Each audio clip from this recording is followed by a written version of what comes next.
नमस्कार जी। कैसे हैं आप सब? उम्मीद करती हूँ अच्छे होंगे। मैं आपको एक बात बताना चाहती हूँ कि आजकल लोगों ने एक नया तरीका ढूंढा ठगने का। नया तो नहीं, कई बार आता रहता है कानों में, लेकिन वो सेम हादसा 2 बार मेरे साथ हो चुका है। इसलिए मैंने सोचा कि सबको आगाह किया जाए, क्योंकि इनका तो रोज़ का धंधा है। कितनों को बेवकूफ़ बनाते होंगे पता नहीं, क्योंकि इनका सुबह जैसे आदमी अपने कामों पर निकलता है, अपनी जॉब पर निकलता है, ऐसे ही इसे ठगी पर निकलते हैं सुबह सुबह।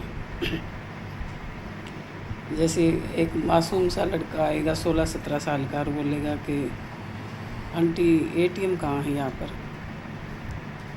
तो नॉर्मल आदमी तो बता देगा उसको मदद करने के लिए, भाई यहाँ नहीं, यहाँ से उधर जाओ, इस तरफ मुड़ो, इस जगह पे है एटीएम। और वो उसी का दोस्त जो आगे पीछे होता है वो अनजान बन के, जैसे मैं उसके लिए अनजान हूँ, अनजान बन के वो आएगा और वो बोलेगा अच्छा क्या करेगा एटीएम का, कि मैंने अपने बॉस का कुछ सामान उधर जमा करना है। कि एटीएम में सामान कैसे जमा करेगा, क्या सामान है? तो उन्होंने वो पैसा कुछ थैले में ले रहा होता है, वो निकाल कर वो देखता है दूसरा आदमी जो, और बोलता है कि देखिए आंटी ये क्या है इसके अंदर। मैं कहा भाई जो होगा इसका होगा, तुम इसको छोड़ दो, मतलब मेरे साथ ये हुआ है, ऐसे ही मेरे से पूछा गया। तो वो ऐसे सूतली से बंधा हुआ एक 500 की गड्डी का पैकेट, और उसको ऐसे लपेट का अखबार से और बांध रखा था उसमें। उसने वो जैसे मैं चल पड़ी बात करके, तो उसने जल्दी से वो फाड़ दिया और वो मेरे सामने ऐसे ला रहा था। मेरा ऐसे एकदम से आँख सी बंद हुई और मैं समझ गई कि ये ज़रूर गड़बड़ है, क्योंकि मेरी रिश्तेदारी में एक के साथ हुआ था ऐसे ही। वो मदहोश या सुन या साइलेंट कर देते दिमाग को, जो सोचने समझने की शक्ति सारी जाती रहती है, फिर वो ही करेगा जो अगला बोलेगा।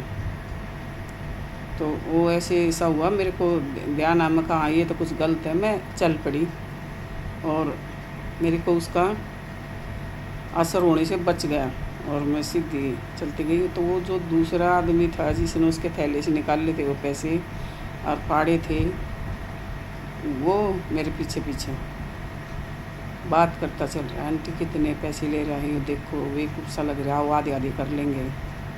यानी वो बात करके वो देखना चाहता है कि मेरे ऊपर इसका असर हुआ या नहीं हुआ। असर हो जाता तो मैं उसके कहे अनुसार मैं चल देती उसके साथ। मैं कहा भाई मुझे नहीं चाहिए, तू ले ले। अरे तेरे को सारे मिल रहे, तू सारे ले, मेरे से क्यों बोल रहा है, मुझे पैसे नहीं चाहिए, तू जा। ऐसे कर ने वो काफ़ी दूर तक मेरे साथ गया और फिर मैं एक मंदिर में जाना था, मैं घुस गई तो वो उल्टा आ गया। ये है 4-5 महीने की पहले की बात। अभी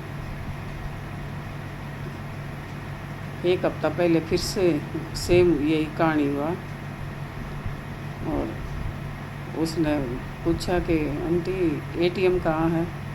मैं बोली, मैं समझ गई, मैं कहा ये वही लग रहा है, बड़ा मासूम सा, भोला सा, सीधा सा, जैसे ये नया है, इसको कुछ नहीं पता है। मैं कहा भाई मुझे नहीं पता, देख ले यहीं कहीं होगा, नहीं तो रोड पर होगा। मैं उसकी तरफ देखी भी नहीं, कानों से सुना, मैंने मुंह से जवाब दे दिया, मैं सीधी चल पड़ी। वही उसका दोस्त आ गया, क्यों भाई क्या करेगा एटीएम का? तो मैंने अपने बॉस का सामान है कुछ उधर देना है। तो क्या सामान है? बोला ये है। बोला देखो आंटी ये क्या ले रहा है। मैं कहा ले रहा होगा कुछ, मेरे से बात मत करो। तो मैं तेज़ चलने की कोशिश कर रही कि मैं थोड़ा उससे दूरी बना लूँ, आगे निकल जाऊँ, लेकिन मजाल के वो 1 इंच पीछे रह जा रहा है या 1 इंच आगे निकल जा रहा, बिल्कुल बराबर में चल रहा। उसने बिल्कुल भी वो नहीं है कि भी, मैं समझ गई बिल्कुल ये तो 100% वही है। फिर वो चलते चलते उससे बात कर रहा, अच्छा क्या है इसमें, दिखाओ पैकेट देखा। और उसने वो पैकेट खोल कर मेरे मुंह के सामने, देखो आंटी ये क्या है। तो मैंने तो जो जैसे ही वो आया मैंने दूसरी तरफ मुंह किया और उसको ऐसे हाथ मारा। मैं कहा बदतमीज़ तुम ठग हो, मुझे पता है, मुझे बेवकूफ़ बनाने की कोशिश मत करो। और मैं कहा रुक जाओ तुमने, मैं पकड़वाती इनसे। तो मैंने आसपास आवाज़ लगाई, मैं कहा अरे बदमाश इनको पकड़ो पकड़ो। तो वो एक मेडिकल शॉप थी पास में, वो और एक दो बंदे और थे, उनके पीछे भाग गए, लेकिन वो दोनों भाग गए। तो ये है कहानी। लेकिन अभी मैं सोचती हूँ मैंने ऐसे रोड़ा नहीं मचाना था, क्योंकि मुझे तो पता चल गया था ये है ऐसे। मैं जब वो बात कर रही थी तो ऐसे कोई सामान लेने के लिए बहाने से दुकान में घुसते, उनको लगता कि सामान लेके फिर आएगी तो फिर इसको बेवकूफ़ बनाएंगे। और उधर दुकान वाले को धीरे से बोल कर तब उनको पकड़वाना था, क्योंकि वो उस चीज़ से अनजान होते कि ये कुछ शिकायत करने जा रही। बिना रोड़ा मचाए आराम से दुकान में घुसते, किसी में भी वो मेडिकल शॉप में घुस जाती जो फिर भाग गया था उसके पीछे, और उसको आराम से बताते तो पकड़ में आ जाते। वो कोई पाउडर होता है जो उस पैसे के ऊपर डाल कर रखते हैं। पैसा ऐसी चीज़ है कि इतने सारी कोई देखेगा तो एकदम उसका ध्यान उस पर जाएगा और वो सोचेगा इतने पैसे लेकर ये ऐसा सादा सा लड़का, कम उम्र का, ऐसा मासूम सा लेके घूम रहा है। कि पैसा ऐसी चीज़ है, उसको लूटने के लिए लोग तैयार हो जाते हैं।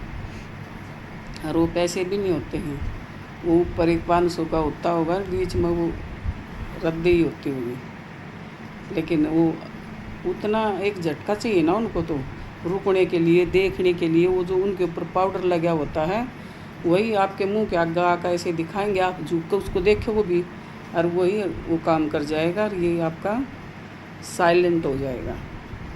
और फिर वो जैसा बोलेगा वैसा आप करोगे।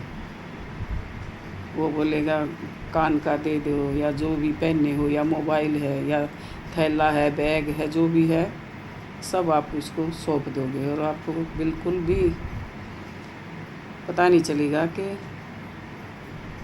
आप क्या कर रहे हो। और ये ऐसी लूट है कि बगल से भी अगर आपका जानकार भी निकल रहा है वो भी नहीं जान पाएगा, क्योंकि आप अच्छे से खड़े हो, बात कर रहे हो, कुछ ले दे रहे हो, तो भाई उसको क्या पता, वो सोचेगा इसके जानकार होंगे, कुछ काम होगा, कोई नहीं समझ पाता है। और वो जब लूट लाट के चले जाते हैं तब कुछ टाइम के बाद में उनका खुलता है। मेरी रिश्तेदारी में एक बहू है, उसके साथ ऐसा हुआ, बेचारी कड़े वड़े चैन गुत्थी सब दे आई, और बाद में उसको एहसास हुआ कि ये जब होश आया कि ये तो क्या हो गया। उसको बस शुरू की बात याद है कि उसने बोला था कि मेरे से एड्रेस पूछा कोई, और एड्रेस भी वो पर्ची पर लिखा हुआ, वो पर्ची पर लिखा हुआ है, उस पर वो पर्ची पर लगा रखी होगी वो जो भी उसको जो बेसुध करते हैं। तो पर्ची को करने के लिए तो ऐसे पढ़ने के लिए आप मुंह के सामने ले आओगे, बस उनका काम हो गया इतने में ही, और उसने अपना पूरा दे दिया। तो सतर्क रहो, होशियार रहो, समझदार हो जाओ।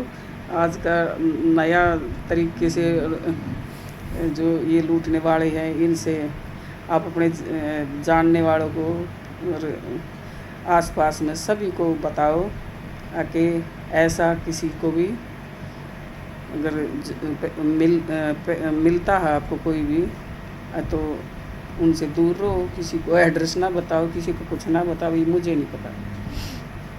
ये तो आदमी ना परेशान आदमी होता है, उसको भी कोई मदद नहीं अभी करने चाहेगा। कोई एड्रेस सचमुच नहीं मिल रहा है, दूर से आया है, तो वो भी उसको कोई नहीं बताएगा, क्योंकि किसके माथे पर लिखा है कि ये सचमुच ज़रूरतमंद है या नहीं है। तो यही थी, ये मेरा खुद का एक्सपीरियंस था, तो मुझे लगा कि बताना चाहिए, सबको पता होना चाहिए, क्योंकि वो एक मैं ही तो नहीं हूँ ना, वो तो पता नहीं कितनों को बेवकूफ़ बनाते होंगे दिन में, और मैं तो 2 बार बच चुकी हूँ। तो सतर्क रहो, होशियार रहो। धन्यवाद।